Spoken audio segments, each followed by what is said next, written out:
नमस्कार. आमच्या शाळेचं नाव आहे रायगड जिल्हा परिषद शाळा झेंडेवाडी.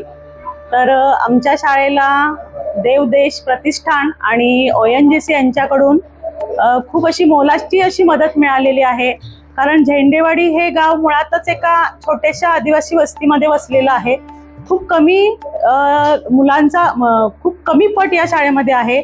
मुलं सुद्धा अगदीच आदिवासी वाडीतली मुलं आहेत. त्यांच्या गरजा, त्यांचा जी राहणीमानाचं इथलं जे वातावरण आहे त्या वातावरणाला साजेस असं काहीतरी करावं असं सतत आमच्या मनामध्ये भावना येते आणि त्यासाठी आम्ही तळमळीने प्रयत्न पण करत असतो.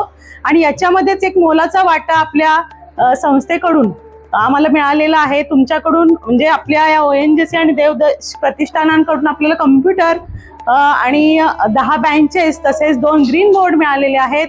आणि या सगळ्याची गरज या शाळेला, या मुलांना अगदी अगदी होतीच. म्हणजे आम्हाला त्याची अपेक्षितच होतं की ह्या गोष्टी आम्हाला कोणाकडून तरी मिळायला हव्यात आणि त्याचा उपयोग, पुरेपूर वापर आम्ही या मुलांसाठी इथं करून घेऊ ही अपेक्षा व्यक्त करते. परत ज्या काही वस्तू तुम्ही आम्हाला दिलेल्या आहेत त्याचे काळजीपूर्वक वापर करू, त्याचा मुलांसाठी त्याचा उपयोग मुलांच्या भावी आयुष्यामध्ये, जीवनामध्ये चांगल्या प्रकारे बदल घडवण्यासाठी करून आणू, एवढी मी ग्वाही तुम्हाला देते आणि म्हणजे 2 शब्द संपवते.